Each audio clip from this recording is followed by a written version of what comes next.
औज़ुबिल्लाहिमिनश्शैतानिर्रजीम बिस्मिल्लाहिर्रहमानिर्रहीम। मौजूद नाज़रीन अस्सलाम वालेकुम, मैं हूं Kamran Ali. Views on news अपने नए प्रोग्राम के साथ वॉइस ऑफ कामरान में आपकी खिदमत में हाजिर हूं।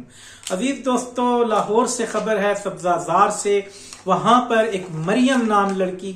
नामी लड़की की शादी होती है और उसके अपने ही कजन जिसका नाम अजीम है, वो इसका चचाजाद भाई है या चचाजाद कजन है, जिससे इसका निकाह हो जाता है। और शादी जो है वो जब हो जाती है और शादी के 6 दिन के बाद उसके घर से मरियम के घर से फोन जाता है कि मरियम जो है उसको कुछ हो गया है और घर करीब होता है। वो जब दौड़े हुए वहां पर पहुंचते हैं तो वो क्या देखते हैं कि अजीम जो है वो करीब बैठा हुआ है और उसके हाथ में छुरी है और उसकी गर्दन, मरियम की गर्दन जो है वो 3 जगह से कटी हुई है और उसका सर उसके धड़ से अलग कर दिया गया है। जब ये माँ ये चीज देखती है तो उसमें वो वहां पर इस हालत में देखते हुए उसको बेहोशगी की हालत में चली जाती है। अब ये वाकया क्यों हुआ? अचानक एक छोटा सा झगड़ा, मियाँ बीवी की बहस जो है वो इस किस्म की शक्ल इख्तियार कर लेती है कि वो शोहर जो अभी 6 दिन उनके रिश्ते को बंधे हुए थे वो उसको कत्ल कर देता है। अब इसके बाद मरियम के जो वालिदा हैं, जैसा कि मैंने आपको बताया कि वो बताती हैं कि नदीम है मेरे उस शोहर के भतीजे का नाम, और उसका एक और साथी अजीज जो घर का फर्द है, अभी तक हम उसको जान नहीं सके कि नदीम का उसके साथ क्या रिश्ता था, वो गिरफ्तार हो जाते हैं और नदीम के ऊपर 302 का चालान में कट जाता है और दूसरा जो साथी है उसके ऊपर 34 इसके दफा के तहत जो है वो चालान में उसको काट दिया जाता है। लेकिन कुछ दिनों के बाद दूसरे साथी का जमानत हो जाती है और जमानत होते ही वो शख्स मुल्क से बाहर भाग जाता है जो आज तक मुल्क से भागा हुआ है।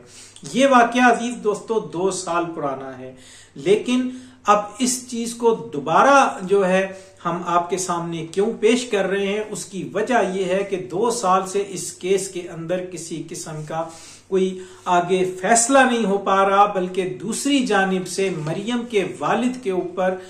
काफी ज्यादा दबाव है। ना सिर्फ दबाव है बल्कि उसके ऊपर 2 हमले किए जा चुके हैं और वो एक हादसे की शक्ल दी जाती है। और उस हादसे के अंदर जो पहला जो हादसा हुआ है उसमें एक रक्शे से इसके मरियम के वालिद को टक्कर मारी जाती है जिससे उसकी लात टूट जाती है। और ये इंतहाई गरीब खानदान है। मरियम की जो वालिदा है उसके मुताबिक उसका बेटा जो है वो अपने बीवी बच्चों के साथ उनको छोड़ चुका है और वो अपना अलग जो है घर बसा रहा है और अपने माशी तौर पे अपने वालिदैन की कोई सपोर्ट नहीं कर रहा। और इसमें जब एक्सीडेंट होता है तो वो इंतहाई मुश्किल में आकर वो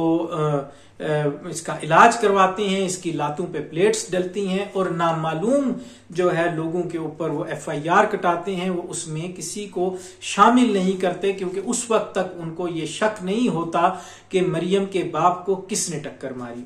अब 2 दिन कबल जो है एक बार फिर वाकया हुआ कि मरियम के इसकी तारीख थी। मरियम का वालिद जो है वो दोबारा घर से निकलता है तारीख पे जाने के लिए, तो उसको दोबारा से मोटरसाइकिल के ऊपर से पीछे से आकर जानबूझकर टक्कर मारी जाती है। और इसको जानबूझकर इसलिए कहा जाता है कि क्योंकि मरियम का वालिद तो फुटपाथ पे चलता है और मोटरसाइकिल जो है वो बाकायदा तौर पर पीछे से फुटपाथ से लाकर उसको टक्कर मार के मौके से गायब हो जाते हैं। और उस जब ये वाकया होता है तो पिछले वाकये से जो है उसको जब जोड़ते हैं तो उसमें भी बिल्कुल इसी अंदाज से तारीख वाले दिन इसके बाप को जो है वो टक्कर मारी जाती है।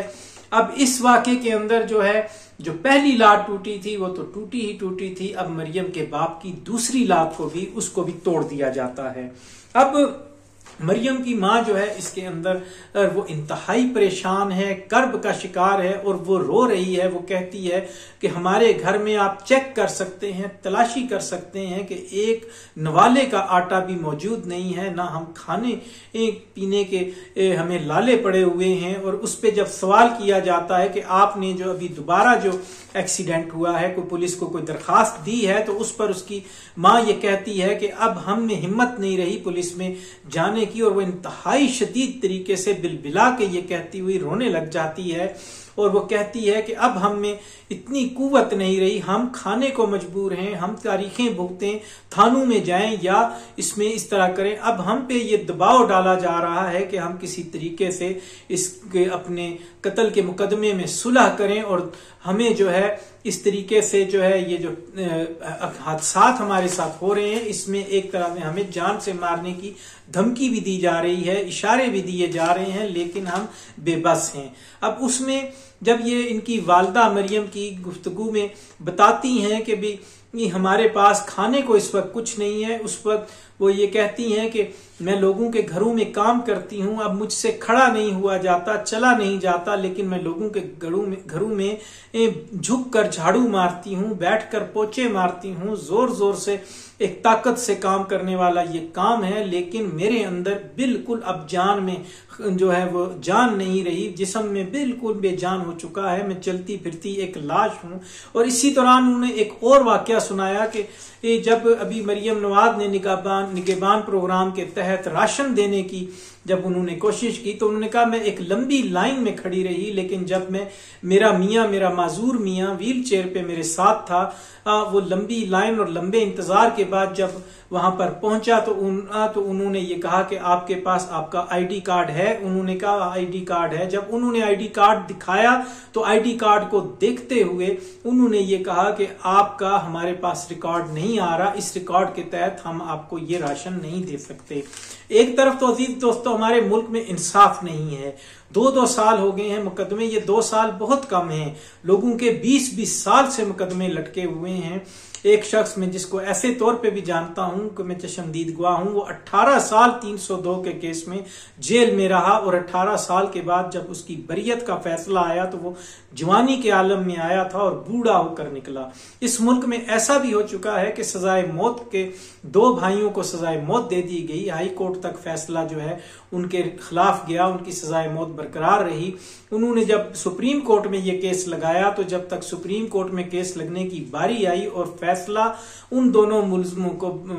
बरी करने पे आया, उनकी सजाए मौत माफ हुई, ये खत्म कर दी गई, पर्चा झूठा साबित हुआ, लेकिन उस वक्त तक वो दोनों भाई लटक चुके थे, फांसी के फंदे को चूम चुके थे। ये अजीज दोस्तों हमारे मुल्क के अंदर इंसाफ का आलम है, गुर्बत इस आलम तक पहुंच गई है कि हुकूमतें जो हैं वो घर के अंदर बाइज्जत तरीके से अगर राशन नहीं पहुंचा सकती तो ये राशन देने का जो तरीका है ये अवाम की जो सेल्फ रिस्पेक्ट है, अवाम की इज्जत नफ्स जो है उसको बुरे तरीके से मजरू किया जाता है और इंतहाई जलालत में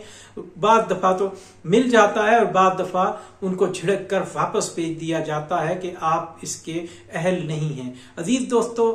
ये थी हमारी आज की वीडियो। हमारी आपसे गुजारिश है कि अगर आपने अभी तक हमारे चैनल को सब्सक्राइब नहीं किया तो सब्सक्राइब कर लीजिए, वीडियो को लाइक कीजिए, शेयर कीजिए। फेसबुक के साथियों से गुजारिश है कि हमारे चैनल को शेयर करें, लाइक करें और इसको कमेंट में अपना फीडबैक जरूर दें, इससे हमारी रहनुमाई होती है। वमा अलैना इल्लल बलाग।